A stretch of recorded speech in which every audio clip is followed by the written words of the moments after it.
ناظرین، یہ سلطنت عثمانیہ کی ہسٹری ہے جب سلطنت عثمانیہ کا سنگ بنیاد رکھا جا رہا تھا۔ سلطنت عثمانیہ کے ابتدائی 300 سال کی تاریخ بیان کرنے کے بعد یعنی 10ویں صدی ہجری کے شروع تک پہنچ کر ہم کو غالباً پھر پیچھے واپس ہونا پڑے گا،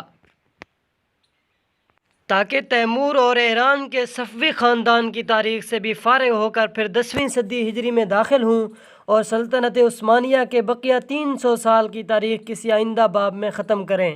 وباللہ التوفیق۔ ترکوں کے ان غارت گر قبائل نے جو ترکان غز اور غزان کے نام سے مشہور ہیں، خراسان و ایران میں داخل ہو کر سلطنت سلجوقیہ کے اعتبار و وقار کو صدمہ پہنچایا تھا۔ ترکان غز کی ترک و تاز کا پتہ ملک چین کے صوبہ منچوریا سے لے کر مراکش تک تاریخوں میں ملتا ہے۔ انہوں نے سلطان سنجر سلجوقی کو گرفتار کر کے بہت کچھ اپنی دہشت لوگوں کے دلوں میں بٹھا دی تھی، مگر جب چنگیز خان نے خروج کیا تو ان کا زور بہت کچھ گھٹ چکا رہا۔ سہا روب چنگیزی کشت و خون کے آگے مٹ گیا۔ پہلے بھی یہ لوگ مختلف قبائل پر منقسم تھے، جب گرم بازاری جاتی رہی تھی اور بھی زیادہ تشت اور پراگندگی نے ان میں راہ پائی، کوئی قبیلہ مصر کی طرف جا کر وہاں کی فوج میں بھرتی ہو گیا، کوئی شام میں اور کوئی ارمینیا و آذربائیجان میں رہنے لگا۔ چونکہ ان کے اندر کوئی ایک زبردست بادشاہ نہیں ہوا تھا، اس لیے ان لوگوں کے حالات تاریخوں میں بھی بالتفصیل نہیں لکھے گئے، مگر ان کے اندر عرصہ دراز تک خراسان و ایران میں فاتح حیثیت سے رہنے کے سبب تہذیب و شائستگی نے ضرور ترقی کی تھی، اور اولو العزمی و بلند ہمتی کی شان ان کے ہر قبیلہ اور ہر خاندان میں موجود تھی۔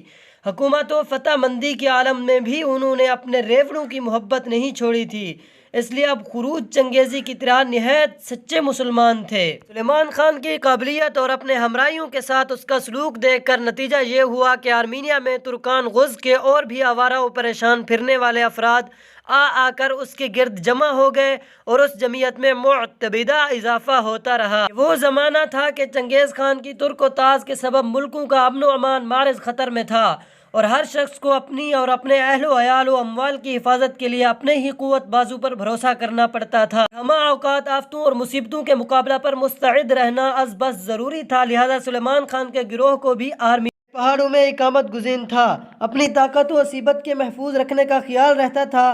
خلاصہ کلام یہ کہ آرمینیا کے زمانے قیام میں جبکہ ہر طرف بربادی اور ہلاکت برپا تھی، سلیمان خان نے اپنی طاقت کو خوب بڑھایا اور اپنے گروہ کو بلا ضرورت نقصان پہنچے سے بچایا۔ دولت خوارزم شاہیہ کی بربادی نے اور بھی سلیمان خان کو اس بات کا موقع دیا کہ وہ جنگجو افراد اور جنگجوئی کے سامانوں کو اپنے گرد آزادانہ فراہم کر لے۔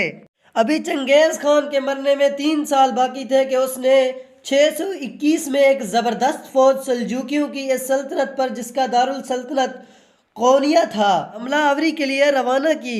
قونیہ میں علاء الدین کیقبا سلجوکی فرما روا تھا۔ اوپر کے صفحات میں ذکر آ چکا ہے کہ اس سلجوکی حکومت کے فرما رواؤں یعنی سلاجقہ روم کو ہمیشہ رومیوں یعنی عیسائیوں سے برسر پیکار رہنا پڑتا تھا۔ امتداد زمانہ سے یہ سلطنت بہت ہی کمزور ہو چکی تھی۔ سلیمان خان کو جب یہ خبر پہنچی کہ مغلوں نے علاء الدین کیقباد پر حملہ کیا ہے تو اس کو بہت ملال ہوا، کیونکہ قونیہ کا سلطان مسلمان اور مغل کافر تھے۔ قونیہ کی سلطنت عیسائیوں کے مقابلے میں ہمیشہ برسر جہاد رہتی تھی، اور مغلوں نے عالم اسلام کو تہ و بالا کر ڈالا تھا۔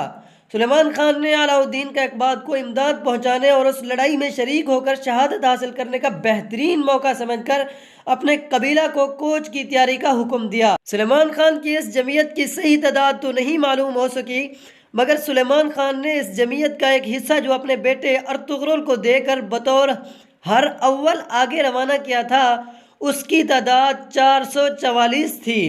دنیا کے بڑے بڑے اور اہم واقعات میں جس طرح حیرت انگیز طور پر جس اتفاق کا معائنہ ہوتا رہا، اسی طرح اس موقع پر بھی عجیب حسن اتفاق پیش آیا۔ ناظرین، یہی تھی آج کی ہماری چھوٹی اور امپورٹنٹ ویڈیو۔ اگر آپ کو پسند آئی ہو تو آپ نے ہمارے چینل کو کر دینا ہے سبسکرائب، اور ساتھ ہی جڑے بیل آئیکن کو پریس کر دینا ہے، تاکہ اس طرح کی کوئی بھی ہسٹری ہم اپلوڈ کریں تو آپ تک